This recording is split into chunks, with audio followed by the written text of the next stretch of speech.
Hey there. I bet that we all have one or even more than one favorite quote that we live by, right? I just wondered, do you know Theodore Roosevelt, the 26th President of United States of America? Because I remember that he has a lot of meaningful quotes, and one of his most famous one is the one that says, "Comparison is the thief of joy."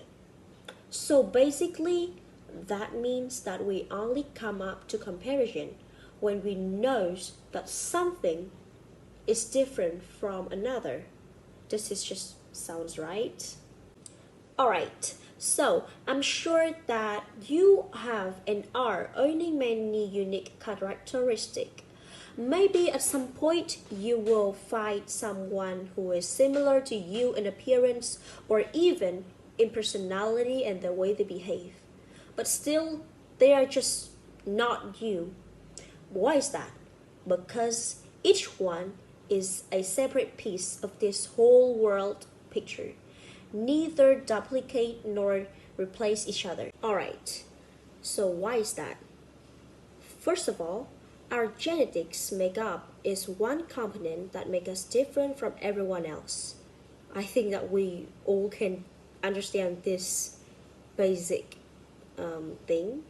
Like your DNA comes from your parents, while others will receive from their parents, thus making them different from you. Coming up next is the personality. See, from the day you're born, personality begins to form your character, temperament, and behavior. Every success and downfall, experiences, both good and bad, the knowledge we acquired, and the observation we make, they all mold us into the person we are. To be honest, I could spend all night just talking about reasons why we are different from another. But that is too long for such a presentation like this. So the third reason would be also the last one, is that perspective.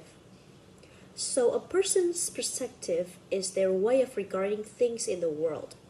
It is just their view of everything around them, and they view that alone. For instance, you and your friend can attend a concert or watch a movie together and then perceive or be aware through your senses of two totally different experiences. To make it clear, let me give you another example from which I found it more appealing about the two major software systems playing the market. On the one hand, we have Android, and on the other hand, we have iOS. Both of them have a significant share in market, and both of them are unique in a certain way.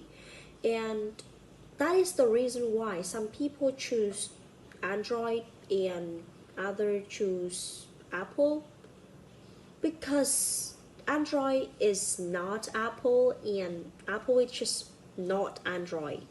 They both stand apart in certain way. So next time, if anyone asks me, should I change to be different? Well, I would say that it depends on the context. If you're asking whether you should change simply for the sake of being different, then the answer would be no, completely no. However, if there are aspects of yourself or your behavior that you feel are not serving you well or that are causing problems, then it may be worth considering making changes in order to improve your life and well-being. It's important to always prioritize authenticity and staying true to yourself while also striving for personal growth and development. And to be beautiful means to be yourself. You don't need to be accepted by others. You just need to accept yourself. And finally, let's finish up today's discussion with this John Mason's quote. You were born an original, don't die a copy. That is the end of our presentation today. Thank you a lot for listening in.